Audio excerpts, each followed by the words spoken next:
اگر اللہ لوگوں کی برائی میں جلدی کرتا جس طرح وہ طلب خیر میں جلدی کرتے ہیں تو ان کی عمر کی میعاد پوری ہو چکی ہوتی۔ سو جن لوگوں کو ہم سے ملنے کی توقع نہیں انہیں ہم چھوڑے رکھتے ہیں کہ اپنی سرکشی میں بہکتے رہیں، اور جب انسان کو تکلیف پہنچتی ہے تو لیٹا اور بیٹھا اور کھڑا ہر حال میں ہمیں پکارتا ہے۔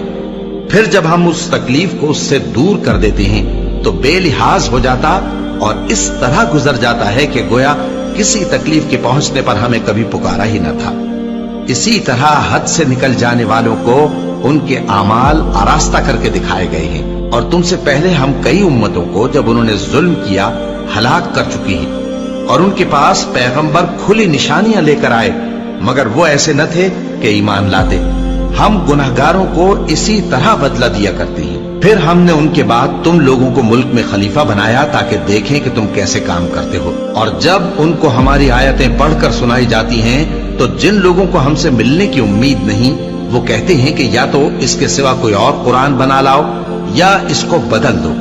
کہہ دو کہ مجھ کو اختیار نہیں ہے کہ اسے اپنی طرف سے بدل دوں، میں تو اسی حکم کا تابع ہوں جو میری طرف آتا ہے۔ اگر میں اپنے پروردگار کی نافرمانی کروں تو مجھے بڑے سخت دن کے عذاب سے خوف آتا ہے۔